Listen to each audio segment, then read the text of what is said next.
Ashok Nagar IAS ఇన్స్టిట్యూట్లో ప్రేమ పాఠాలు నిజంగానే కొంతమంది ఫ్యాకల్టీ ఏం చేస్తున్నారు తెలుసా, క్లాసులు చెప్పేటప్పుడు వాళ్ళ పర్సనల్ విషయాలు షేర్ చేసుకుంటున్నారు to attract the students.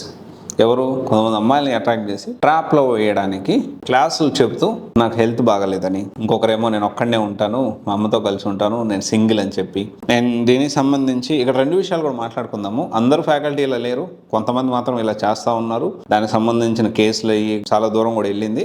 So ఇప్పుడు నేను ఇది ఎందుకు చెప్తున్నానంటే, ఇక్కడ కొంతమంది ఫ్యాకల్టీస్ని కావాలనే కొంతమంది అమ్మాయిలు కూడా ట్రాప్ చేసే పరిస్థితి ఉంది అనేది ఇన్ఫర్మేషన్. అంటే వీళ్ళ వర్షన్ ఏంటి, ఫ్యాకల్టీ వర్షన్ ఏంది, హనీ ట్రాప్ జరుగుతుందని ఫ్యాకల్టీ వర్షన్. స్టూడెంట్ వర్షన్ ఏంది, వీళ్ళు క్లాసులు చెప్తూ పర్సనల్ విషయాలు షేర్ చేసుకుంటూ దగ్గర అవడానికి ప్రయత్నం చేసి పెళ్లి చేసుకుంటానని చెప్పి సో ఈ విధంగా చేస్తూ ఉన్నారు అనేది వీళ్ళ వర్షన్. ఇక్కడ మనం 2 ఆలోచించాలి.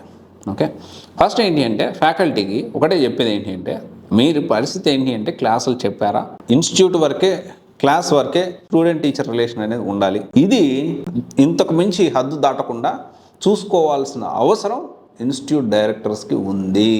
నాకు తెలియకుండా జరిగింది, లేకపోతే ఇదంతా జరుగుతుంది, మీరు పబ్లిక్లో మాట్లాడుతున్నారు, మార్కెట్కి ఇబ్బంది అవుతుంది, ఇవన్నీ కాదు. తెలియదంటే కుదరదు ఇక్కడ. ఎందుకంటే శుద్ధపూసల మాటలు మాట్లాడుతూ ఉంటారు కొంతమంది ఇన్స్టిట్యూట్ డైరెక్టర్స్. గ్రూప్లో ఏమౌంట్ పెట్టుకుంటారు తెలుసా, మార్కెట్ దెబ్బతింటుంది, ఏది అంటే student safety and faculty safety, ఇలాంటి ఇష్యూస్ మీద పబ్లిక్లో మాట్లాడితే మనకు మార్కెట్ ఇంపార్టెంట్. ఇక్కడ పిల్లల భవిష్యత్తు కదా ఇంపార్టెంట్.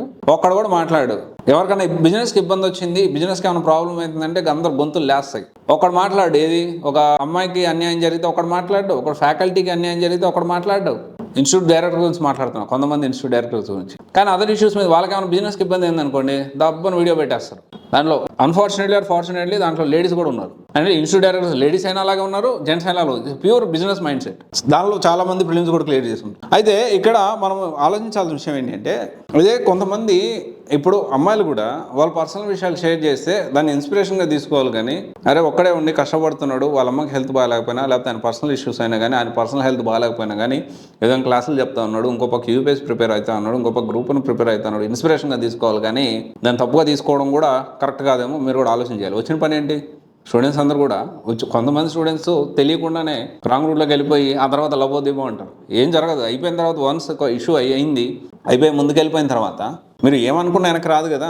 మీరు వచ్చిన పర్పస్ ఏంటి, అశోక్ నగర్కి మంచిగా యూపీఎస్సీ ట్రైనింగ్ తీసుకొని ఒక ఐఏఎస్ఓ, ఒక ఐపీఎస్ఓ, ఒక ఐఆర్ఎస్ఓ, లేకపోతే గ్రూప్ 1 ఆఫీసరు, లేకపోతే గ్రూప్ 2 ఆఫీసరు, ఒక మంచి ప్రభుత్వ ఉద్యోగం సాధించడానికి కదా మీరు అశోక్ నగర్కి వచ్చింది. వచ్చిన పర్పస్ మర్చిపోతే ఎంతవరకు కరెక్ట్? అండ్ మీరేం చిన్నపిల్లలు కాదు కదా.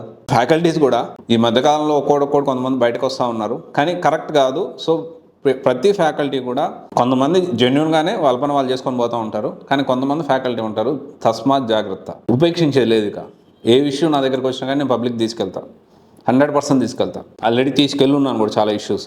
ఓకే, పబ్లిక్కి తీసుకెళ్తాను, అవసరమైతే దాని మీద పోరాటం కూడా నేను చేస్తాను. ఎందుకంటే మిగతా ఫ్యాకల్టీస్కి భయం రావాలి.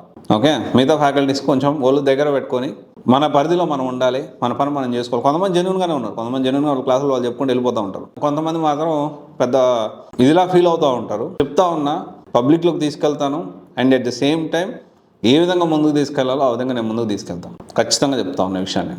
అండ్ దీంతో పాటు ఏ స్టూడెంట్కి ఏ ఇబ్బంది వచ్చినా కానీ మీరు సివైసీ గ్రీవెన్స్ సెల్ అనేది ఎప్పుడు ఓపెన్ ఉంటుంది. అండ్ దేన్ని జంకం మనం భయపడము.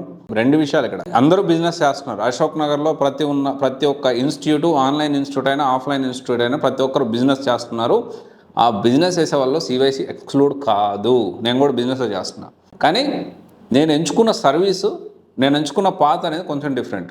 ఓకే, అంటే ఇప్పుడు చాలామంది మీరు స్టూడెంట్స్ జాయిన్ చేయించి ఏదో డబ్బులు తీసుకుంటారని మాట్లాడుతున్నారు కదా. సరే, నేను డబ్బు తీసుకుంటున్నానా లేదా ఒక నిమిషం పక్కన పెట్టి, ఈ స్టూడెంట్స్ ఒక ఇన్స్టిట్యూట్లో డబ్బులు కట్టితే డైరెక్ట్గా ఫ్యాకల్టీకి కడుతున్నారా, ఇన్స్టిట్యూట్ కడుతున్నారా? ఇన్స్టిట్యూట్ కడుతున్నారు. ఇన్స్టిట్యూట్ ఏం చేస్తుంది, దానికి కావాల్సిన ఫెసిలిటేట్ చేస్తుంది, బ్రోకరేజం చేస్తూ ఉంది. ఎవరికి? అటు ఫ్యాకల్టీకి ఇటు స్టూడెంట్కి మధ్యలో బ్రోకర్ లాగా పనిచేస్తా ఉన్నాయి ఇన్స్టిట్యూట్స్ కదా, అవునా కదా?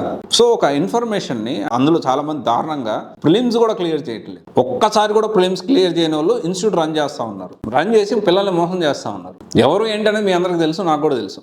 ఈ వీడియో నాకు తెలిసి మీరు కూడా చూస్తుండొచ్చు, మీకు కూడా చెప్తున్నా. నేను ఎందుకు మాట్లాడలేదంటే, నేను మాట్లాడేంత గొప్పలు కాదు, మీరు మాట్లాడదలుచుకోలేదు కాబట్టి మాట్లాడాల. ఏదో ఆవేశంగా మీరు మాట్లాడేంత మాత్రాన మీ గురించి మళ్ళీ వెనక్కి తిరిగి నేను చూసేంత పొజిషన్లో నేను లేను ప్రజెంట్. ఓకే, అందుకే నేను మాట్లాడట్లేదు. మాట్లాడిన రియల్ ఇష్యూస్ ఉన్నాయి స్టడీ హాల్స్ దగ్గర, ఇన్స్టిట్యూట్లో పర్సనల్ మెంటర్షిప్ పేరుతో కొంతమంది, అండ్ కొంతమంది ఫ్యాకల్టీ, కొంతమంది స్టూడెంట్స్ ఈ విధంగా జరుగుతూ ఉన్నాయి. వీటిని అడ్రస్ చేయండి, ప్రజల్లోకి తీసుకెళ్ళండి, అవేర్నెస్ తీసుకురండి. ఎంతసేపు నా బిజినెస్ నా డబ్బులేనా, ఆలోచన చేయాలి. Thank you. This is Raj signing off.